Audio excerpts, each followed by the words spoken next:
Yeah. Yes. Well, that was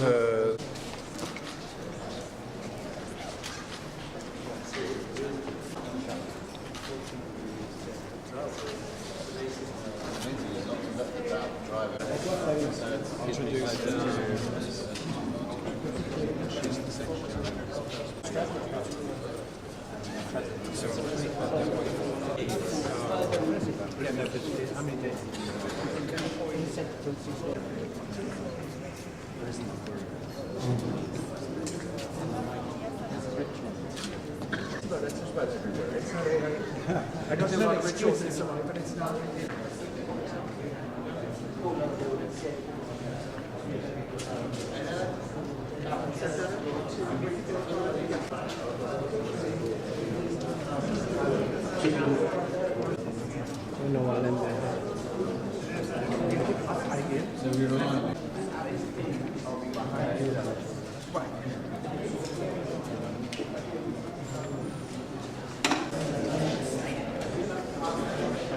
الجميع حق جميع أعمال عيد ولا لا يعمل؟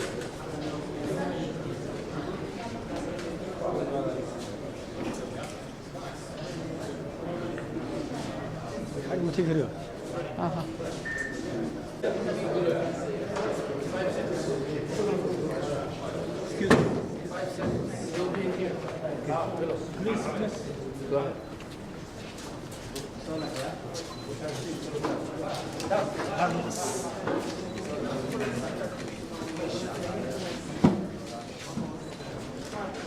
Good morning, ladies and gentlemen.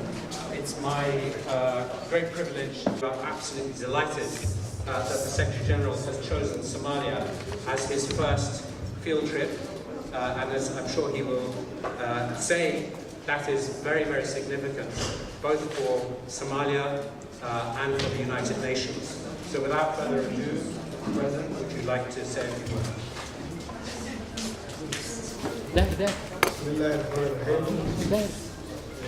waxaan halkan maanta sharaf iyo inaan ku soo dhaweeyo xoghayaha guud ee qaranka Antonio Guterres oo ah safarkii ugu horreeyay sidii uu u noqday xoghayaha guud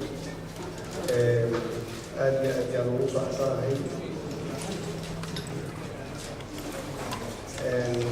runtii waxa uuna halkan u yimid arrimaha ku taxalluqa abaaraha Soomaaliya ku habsaday sidaad ogtihiin xoolo badan iyo dad waxaa bilaabay inay hadda lacdaan oo ay bilaabato xoolo badan ku lacdaan soo noqdo abaarahan uuna runtii waxaa lagu taageeraa uu ka geysan karo uu ka geysto adduunkana uu sheego dhibka maantana haysta intuu la egyahay. waxaan ka hadalnay arrimaha security-ga, ayaan ka hadalnay ammaanka iyo sidii dadkaasi dhibaataysan oo tabaalaysan wax loo gaarsiin lahaa. waxaan rajaynaynaa insha allah anagoo ilaahay ka baryana in uu abaarahan ummadda ka dulqaado soo noqnoqonaya. waana aad baan ugu faraxsanahay in uu halkan loogu yimid si uu caalamka u tuso ama uu sheego dhibka xoogga leh een haysta intuu la egyahay baaxaddiisa. Mr. Secretary, kusoo dhow adoo mahadsan.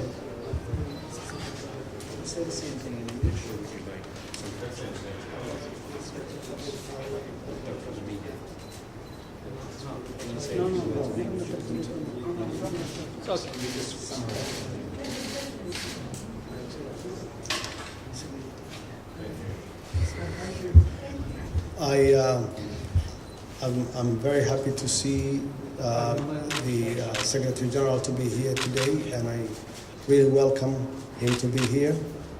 And this is his first trip to come since he was elected to be the Secretary General.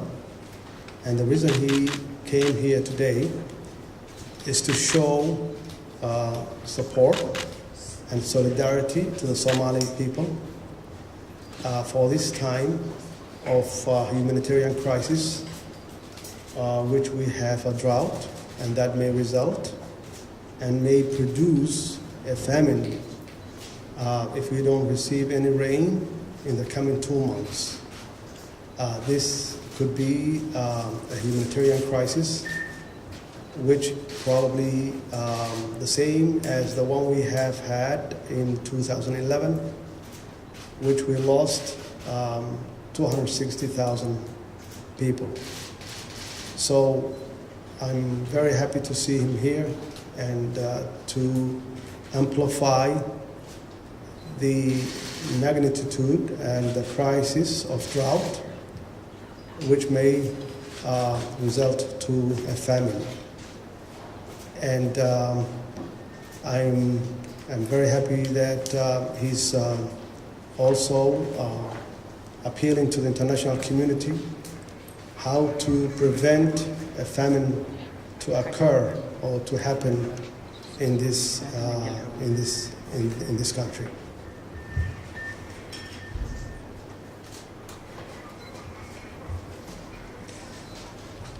Mr. President, ladies and gentlemen of the media, thank you very much for your presence. I decided that I would make in Baidoa the first visit of my tenure as Secretary General of the United Nations. And the reason why I came to Mogadishu and Baidoa is very simple: to express my deep solidarity with the Somali people in this moment that it is at the same time both tragic and hopeful. And it is exactly because it is tragic and because it is hopeful that it makes sense to make a very strong appeal to the international community to fully support Somalia at the present moment.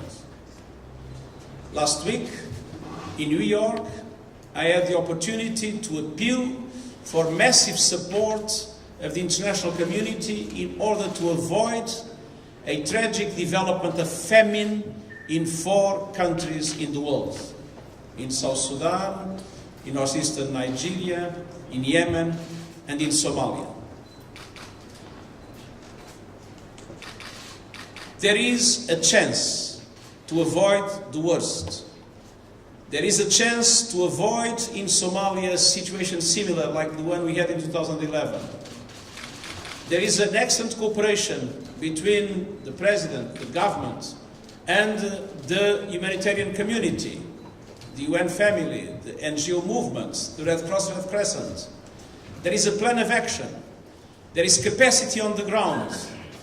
But we need massive support from the international community to avoid the repetition of the tragic events of 2011. And I remember being in Doloado and seeing Somalis come in terrible, terrible situations and suffering in a way that is absolutely unacceptable in the modern way. But today, we have 6.2 million people in need of humanitarian assistance in Somalia. That's almost half of the Somali population.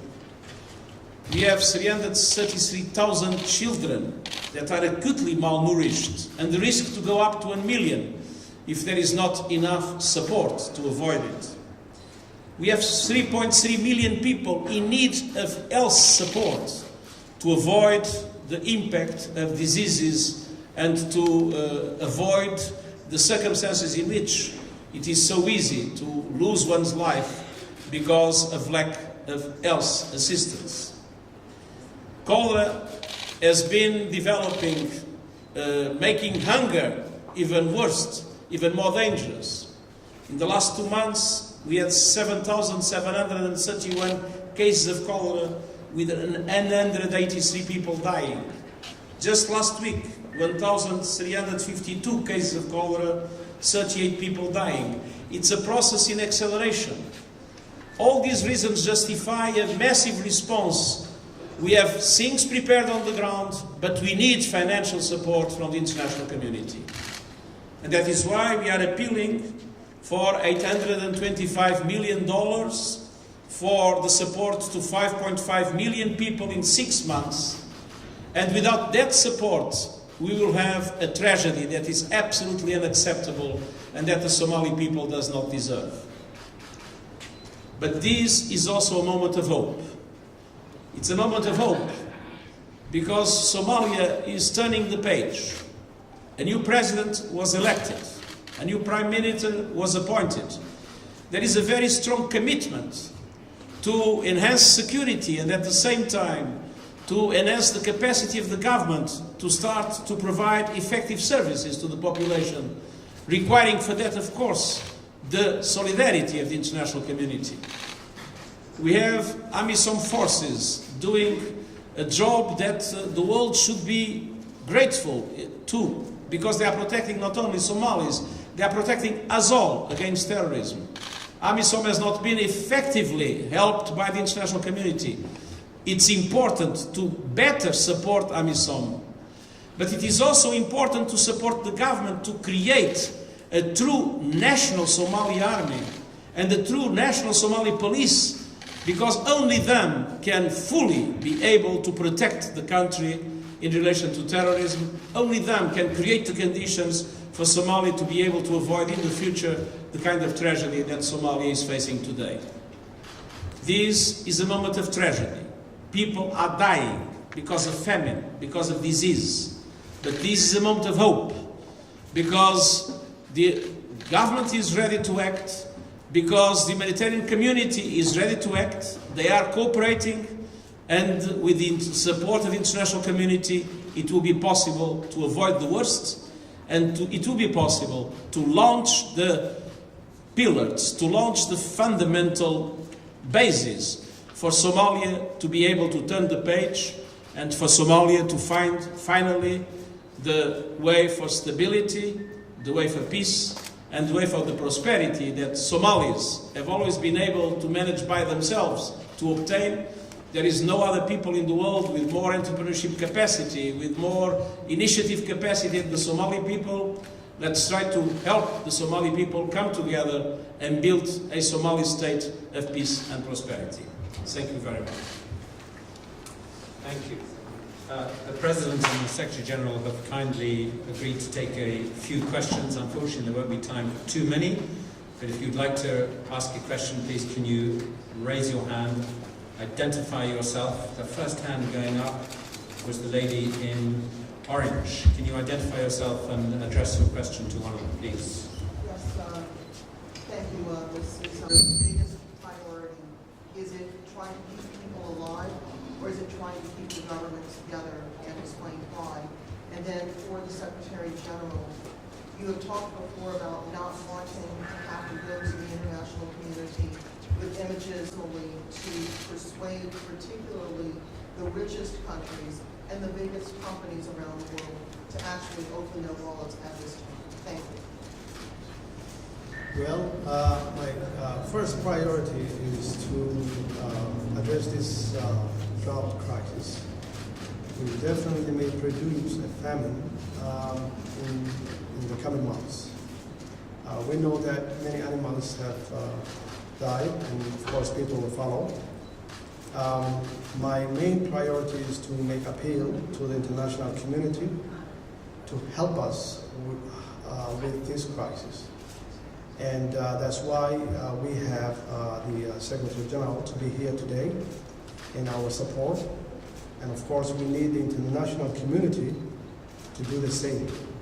That's my first priority. The second priority is to address the security situation, which we have had for the last 10 years, which is the Al-Shabaab and the terrorist organizations who affiliate with Al-Qaeda and ISIS as well. They have been impediment to the stability of Somalia, and we have to deal with them. We have to deal with them by reorganizing and rebuilding Somali National Army. Of course, we really appreciate the AMISOM help and what they have done for us over the years by protecting this city or the government from Al-Shabaab. But they cannot do it alone, and we have to do it for ourselves by reorganizing and rebuilding Somali army so they can effectively challenge and fight against Al-Shabaab. I'm not appealing for the generosity of the rich. I'm appealing for the enlightened self-interest of the rich. We live in a world with a multiplication of conflicts. Somalia is one of them. Conflicts are interrelated, and they are related to a threat of global terrorism. There is not only terrorism in Somalia or in the neighborhood of Somalia. There are terrorist attacks in Paris. There are terrorist attacks in other European cities, in North American cities. And if we want to fight terrorism, we need to address the root cause of terrorism, and we need to bring peace and stability to countries like Somalia. And to address in an effective way the risk of famine is to support the stabilization of Somalia. It's the best way to address root causes of terrorism. It's the best way for rich countries to protect themselves. So we are not appealing to generosity. We are appealing to people to be intelligent enough to understand that to let countries like Somalia perish and to let the people like the Somali people suffer the dramatic impact of the combination of drought, conflict and disease is a danger for everybody. Okay.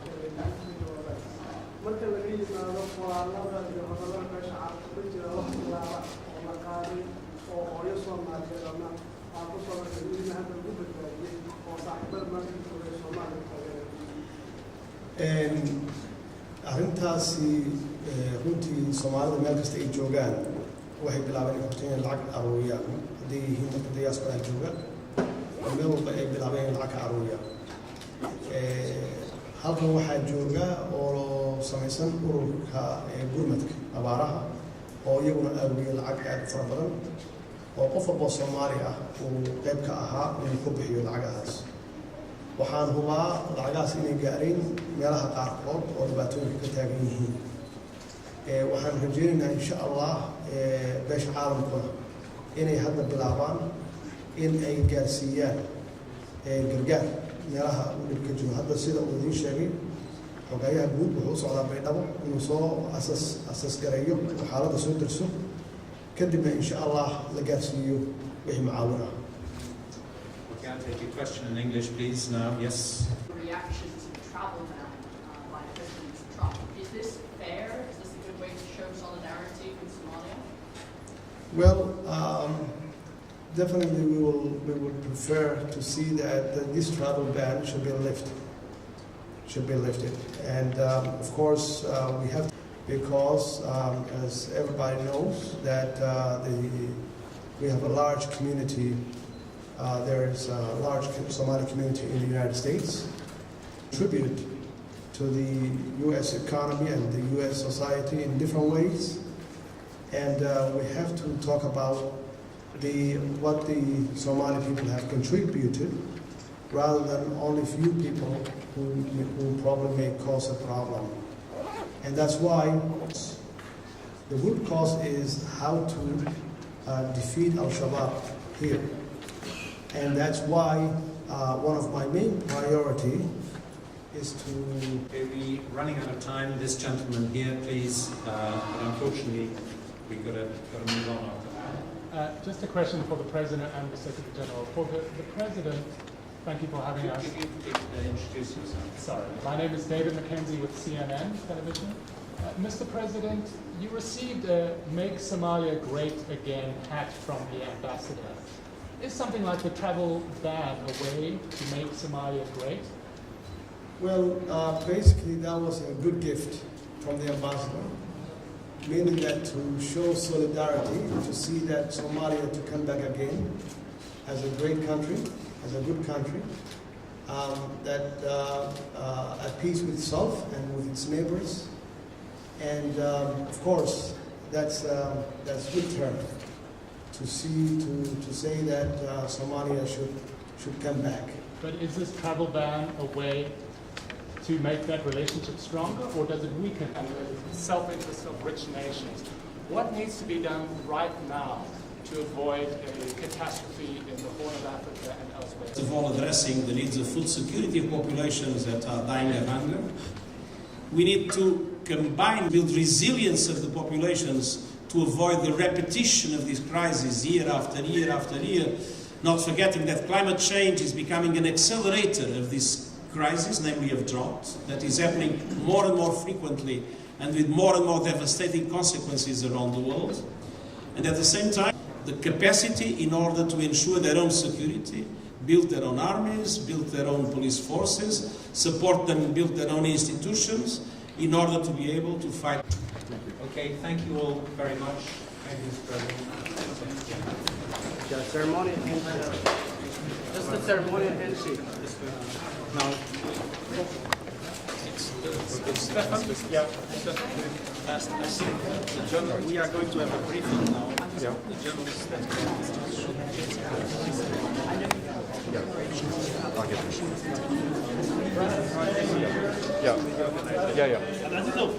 Okay.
Well, that was